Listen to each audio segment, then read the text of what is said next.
দেখেন এই বীজগুলো শাক খেয়ে বড় হয়ে গেছে, দেখেন ধুন্দুলগুলা।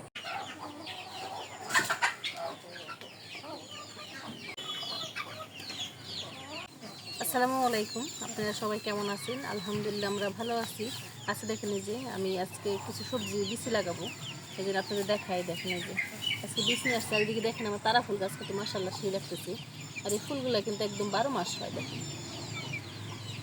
এই দেখেন এর মধ্যে বীজ আছে। এই বীজগুলো কিন্তু লাগাই দিলে আবার হবে।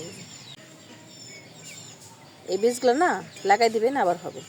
কালো কালো সুন্দর সুন্দর বীজ, একদম তিলের মতো। দেখেন এই যে কিছু এখানে আমি দিয়ে রাখছি, মাটি দিয়ে রাখছি, কিছু মাটি দিয়ে রাখছি আগে থেকেই। এই যে আর একটু করে দিয়ে দিব। আমার গাছ লাগাতে ভালোই লাগে, সবসময় একটা না একটা গাছ লাগাতেই থাকি। দেখেন উপরে আর একটু ভালো মাটি দিয়ে দিলাম, একটা টপ আছে, এই টপেও মাটি দিয়ে দিব। আর নিচে লাগানো হয় না, যে মুরগিগুলো সব গাছগুলো খেয়ে ফেলে। মাটিগুলো ভালো মতো যে আলগা করে নিতে হবে। দেখেন এই যে বীজগুলো আমি এখানে, বরবটি বীজ আছে, বরবটি আমাদের বাচ্চাদের পছন্দ। এখানে যে বরবটি বীজগুলো না আমাদের বাচ্চাদের বরবটি পছন্দ, এই জন্য এই বীজ লাগাবো। আর এই যে লাউয়ের বীজ লাগাবো। দেখেন এই দেখেন ধনিয়া পাতার বীজ, এই যে দেখেন এই বীজগুলো এখন আমি যে এখানে দিয়ে দিব। দেখেন আর এখন শীতের দিন আসতেছে, এখন ধনিয়া পাতা বুনলে খাওয়া যাবে। দেখেন এই যে মাটি দিয়ে দেবো এইভাবে, যাতে বীজটা যে ঢেকে যায়, যাতে কোনো পাখি বা মুরগি এখানে উঠে না খেতে পারে। এভাবে ঢেকে না দিলে কিন্তু পাখি বা মুরগিতে খেয়ে ফেলবে। এ পাশে ওই যে টপে দিয়ে দিব। দেখেন ভালো মতো এই যে এরকম করে দিয়ে দেব। দেখেন আর দুইটা টপে আমি আরও 2 দিন আগে বোনা হয়েছে, বৃষ্টির জন্য দেরি হয়েছে, তাহলে আরও আগেই দিয়ে দিতাম। দেখেন দিয়ে দিলাম, পরে এই যে মাটিটা দিয়ে দিব।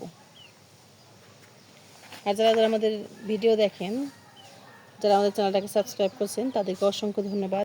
আর যারা করেন নাই তারা আমাদের চ্যানেলটাকে সাবস্ক্রাইব করে দেবেন, করে আমাদের পাশে থাকবেন।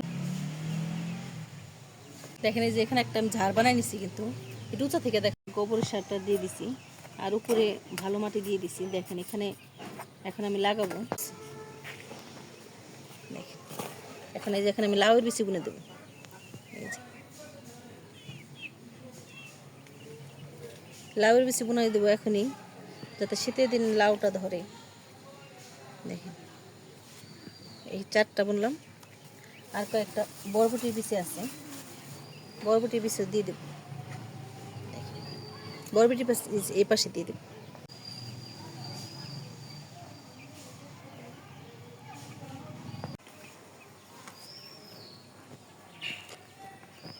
বীজ বোনা শেষ, এখানে পানি দিব না, এইভাবে ঢেকে দিব, যাতে মুরগি মাটিগুলো আলগা না করে দিতে পারে, জ্বালালে যাতে নষ্ট না হয়ে যায়।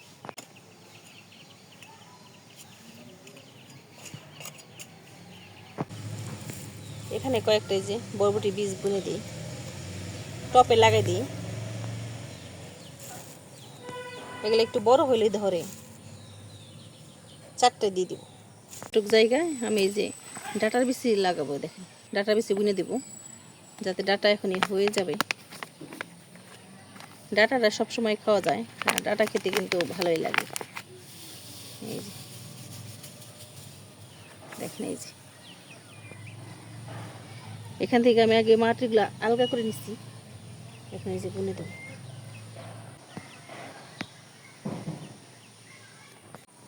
বেশি করে দিব, বেশি হলে পরে উঠায় শাক খেয়ে ফেলবে।